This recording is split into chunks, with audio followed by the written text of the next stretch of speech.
En 'n nuwe jaar het aangebreek, 2026, en ons is terug met nog 'n woord vir die week. Hierdie jaar se tema, hierdie jaar se wegtrekpunt is om te sê, maar weet jy, ons is op reis met die Here.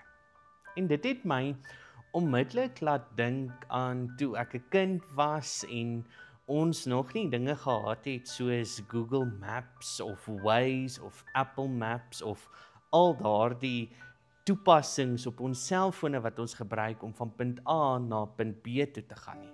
Ek kan onthou een middag as 'n tiener was my pa op pad om 'n kliënt te sien en het hy die roete na waar die kliënt bly noukeurig uitgewerk op 'n padkaartboek, nê?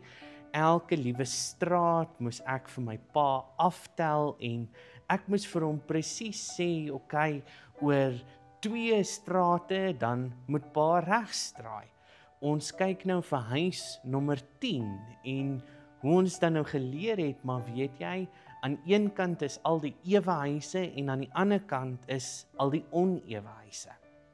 En dink ek, in daardie tyd, voordat ons Google Maps en Apple Maps en al daardie toepassings gehad het, was dit baie maklik om hierdie idee in ons gedagtes te hê, maar weet jy, ons is op pad iewers heen, ons is op pad na 'n ding toe, maar ons is nie aldag seker of ons daar gaan uitkom nie. Ons moet net doeteenvoudig vertrou op ons vermoë dat ons die kaart reg gelees het. In 'n sekere sin, in vandag se tyd, wanneer jy jou eindbestemming in die Google Maps insit of in Apple Maps of in Waze insit, dan het jy ook daai vertroue van, gaan ek by die regte plek uitkom? Is Google Maps of Waze opgewasse tot die taak om my by my regte bestemming uit te kry?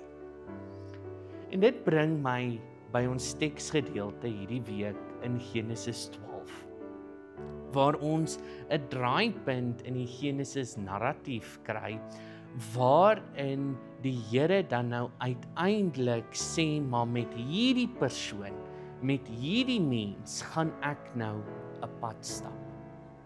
Maar wat interessant is van die pad wat die Here saam met Abraham stap, is die Here maak al hierdie beloftes en daar is geen 100% waarborg dat die Here dit gaan volbring nie. Inteendeel, as ons gaan kyk na die lewe van Abraham, is meeste van sy beloftes wat die Here vir hom gegee het, eers vervul na sy dood. Die Here stuur ons, die Here roep ons om te gaan. Die Here sê vir ons, ons moet hom net vertrou. Geloof is die vertroue in 'n God wat ons nie kan sien nie, maar weet hy is daar. So in 2026, so blindeling soos wat ons 'n Google Maps vertrou, of so blindeling soos wat ons 'n padkaart vertrou, gaan jy die Here so vertrou, wetende wat hy vir jou gedoen het aan die kruis. Gaan jy saam met die Here 'n pad stap. Ek nooi jou uit om saam met ons hierdie pad te stap. Jy kan ons YouTube kanaal subscribe om meer van ons woord van die week video's te kyk. Jy kan 'n comment los en sê, maar weet jy, vir my is daar 'n sekerheid in die Here. Ek volg hom nie blindelings nie. Ek weet hy's daar. Ek weet ek kan op hom vertrou. Of sê jy, ja, ek sukkel so 'n bietjie met die vertroue ding. Ek sal graag jou opinie wil hoor. Tot ons mekaar weer sien. Amen.